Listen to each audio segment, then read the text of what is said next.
देखिए आपके स्क्रीन में बहुत प्यारा क्वेश्चन है। किसी वृत्त में इसका केंद्र O है पर एक समबाहु त्रिभुज ABC, तो BOC के मान ज्ञात कीजिए दोस्तों। BOC का मान निकालना है, बहुत आसान है। समबाहु त्रिभुज बताया गया दोस्तों। समबाहु त्रिभुज का प्रत्येक एंगल 60 डिग्री का होता है, प्रत्येक एंगल 60 डिग्री का होगा।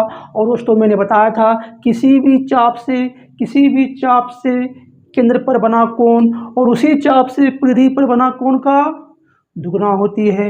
यानी दोस्तों ये 60 है तो यहाँ पर 120 होगा दोस्तों।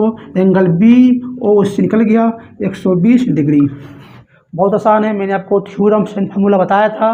देखिए बहुत आसान दोस्तों, बहुत कम सेकेंड में क्वेश्चन सॉल्व हो गया है। ठीक है दोस्तों, इसके बाद देखते हैं अगला और मज़ेदार क्वेश्चन को सॉल्व करते हैं। देखिए प्यारा क्वेश्चन, 8 त्रिज्या वाले दो समान वृत्त इस प्रकार प्रतिच्छेद करते हैं। देखिए दोस्तों क्वेश्चन में क्या कहा गया है, 8 त्रिज्या वाले दो समान वृत्त इस प्रकार प्रतिच्छेद करते हैं इसमें कि दोनों एक दूसरे के केंद्र से होकर गुजरते हैं। देखिए दो सर्किल है और एक दूसरे के केंद्र से होकर दोस्तों सर्किल गुजर रहा है। ठीक है, यहाँ पर सेंटर है और यहाँ सेंटर दोस्तों ये क्या रेडियस है, R रेडियस है। आपको जीवा की लंबाई निकालना है, इस जीवा की लंबाई फाइंड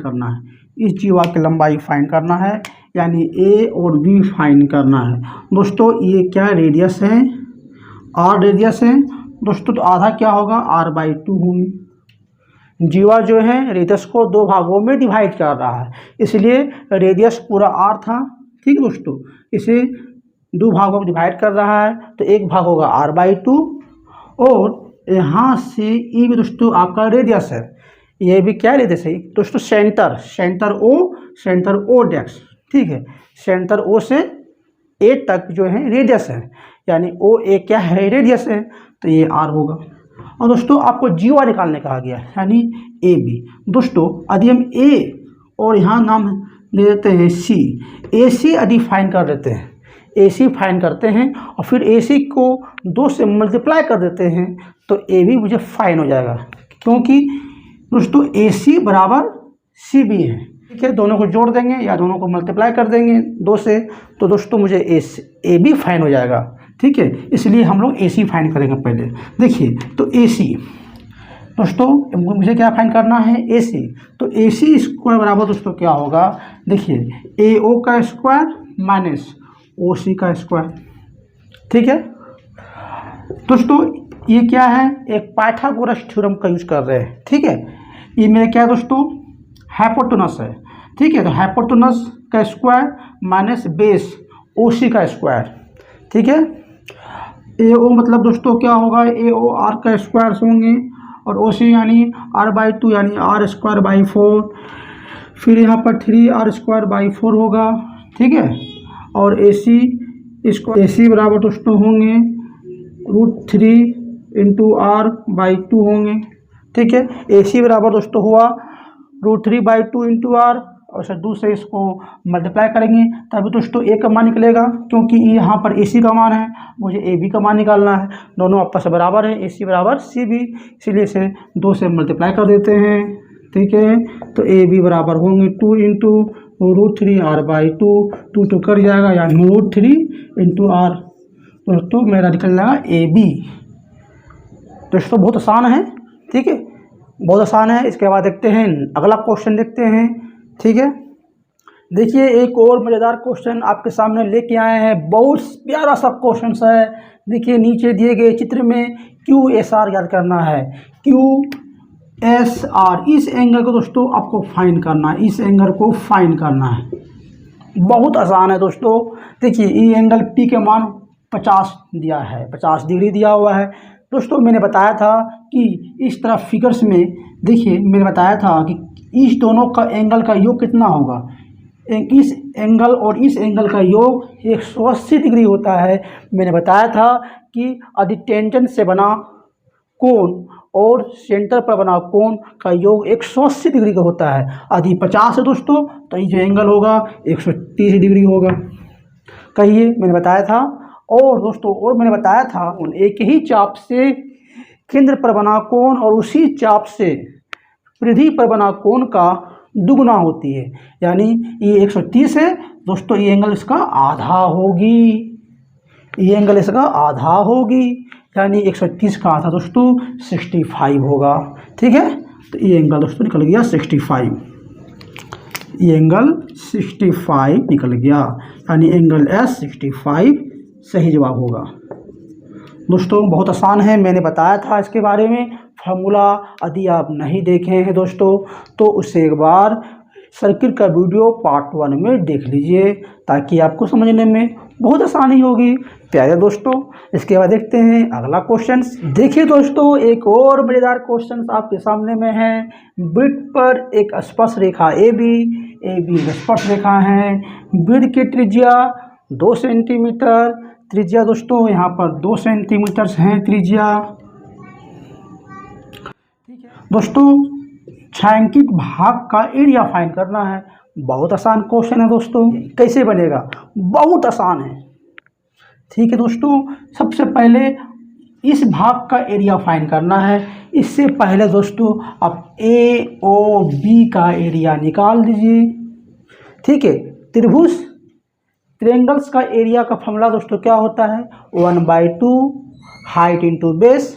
ठीक है दोस्तों, सबसे पहले दोस्तों ए ओ क्या है मुझे बेस पता है, लेकिन मुझे ए बी का मान नहीं मालूम है। ठीक है, तो यहाँ पर एंगल 45 डिग्री दिया हुआ है, यहाँ पर एंगल्स ओ 45 डिग्री दिया हुआ है। ठीक है, और मैंने आपको बताया था कि रेडियस और टेंजेंट एक दूसरे पर 90 डिग्री का एंगल बनाती है, यानी दोस्तों इस एंगल जो है 90 डिग्री का होगा, ये एंगल 90 डिग्री का होगा। ठीक है, यदि ये 90 है, ये 45 है दोस्तों, तो ये एंगल 45 डिग्री हो जाएगा, एंगल बी 45 डिग्री होगा।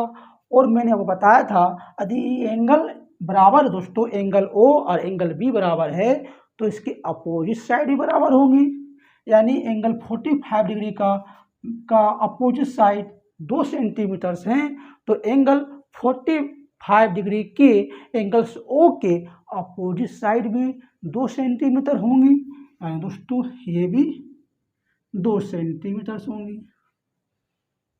ठीक दोस्तों, ये भी जो है 2 सेंटीमीटर होंगे। ठीक है, तो मालूम चल गया कि ए बी के मान 2 हैं और ए ओ के मान भी 2 हैं। एरिया ए ओ त्रिभुज ए बी ओ का क्षेत्रफल बराबर होगा 1/2 height into base. Height A B यानी 2, बेस यानी ए ओ यानी 2 कटेगा दोस्तों, 2 सेंटीमीटर स्क्वायर निकलेगा। यदि दोस्तों इस त्रिभुज के एरिया से एक सेक्टर भी इसमें इंक्लूड है, इस सेक्टर को यदि माइनस कर दें, ए ओ सी ए एक त्रिज्यखंड का निर्माण कर रहा है, त्रिज्यखंड का एरिया फाइंड कर देते हैं। मैंने आपको बताया था θ/360 into pi into r square इसका फॉर्मूला होता है। ठीक है, इस एरिया से इस सेक्टर का एरिया ए ओ सी ए को माइनस कर देते हैं। ठीक है, तो ए ओ सी ए त्रिज्यखंड यानी सेक्टर का क्षेत्रफल बराबर होंगे θ/360, मैंने बताया था दोस्तों, पाई इंटू आर। थीटा का मान 45 इंटू 360, थीटा का मान 45/360 इंटू पाई रहने दीजिए, आर का मान 2 है यानी 4।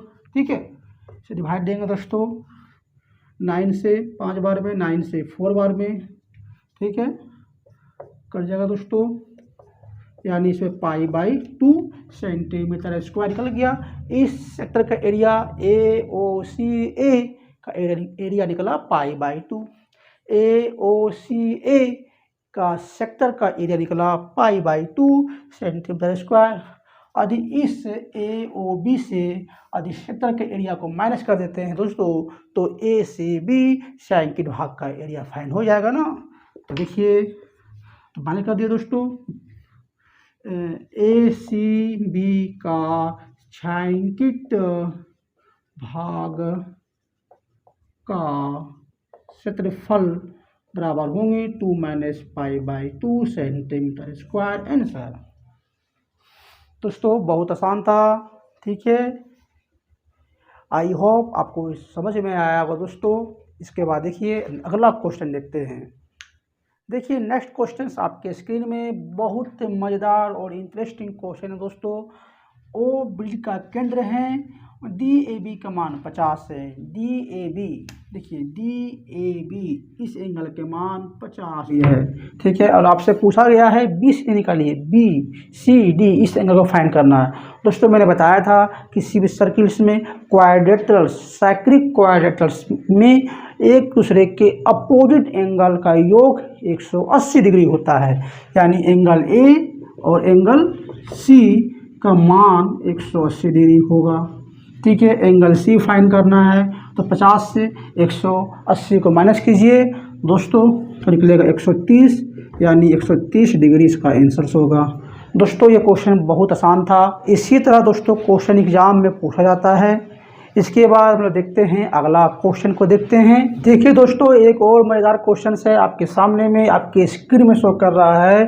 दोस्तों एक सर्किल से और उसमें टेंजेंट है, एक स्पर्श रेखा है, 4 स्पर्श रेखा है जो एक दूसरे को टच कर रही है स्पर्श रेखा।